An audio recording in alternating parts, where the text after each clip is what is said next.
Hey guys, welcome back to brightnighttech. My name is Berto and today we are working on part 1 of my 3D printed Mandalorian helmet. So as you can see, I just finished printing it here. It took me about 3 days or so to complete the main helmet part. Just like that, looks pretty good. And at the same time that I was printing, I printed these parts on my Ender 3 Pro. I got a little ahead myself and I started sanding this before I showed it on camera. But as you can see, it came out pretty good. I already started taking my palm sander to the very top to start bringing down some of those lines. Here, I've already done a pass through. I still need to remove some of these supports that are embedded in some of these little tiny crevices. But I'm doing my best to get rid of these giant layer lines. Okay, so I'm going to take this blade and I'm going to try to remove some of these supports. And I'm going to start sanding here, but I can still see some supports holding that area there. So I'm going to take some pliers here, my little cutters, and try to remove it.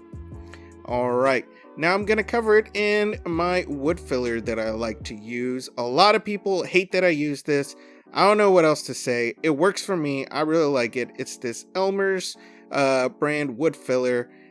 I've done all my helmets with this. It started to dry out a little bit, so I added a little bit of water, but it just works for me. So I'm going to cover it all just like this, and then we're going to let it dry for a day.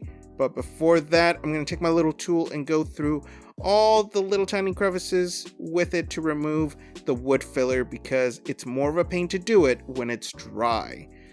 And now I'm going to go through and do all the little pieces. Alright, so you can see it looks a little rough with all the stuff on there, but we're just going to leave it to dry for the night. Here are all the little pieces. I didn't cover it completely, but we're going to see how that turns out. But yeah, now we wait till tomorrow. Okay, here it is, all ready and dry. Now it's time to sand. Now normally at this stage, I just sand with my hand, but I'm actually going to take my palm sander to get rid of some of these giant pieces of material. So we're going to go ahead and use this. Alright, so I went ahead and used the palm sander, and you can see it's looking pretty good. Still looks rough, but the next part right here is I'm going to hand sand some of the smaller pieces before we continue.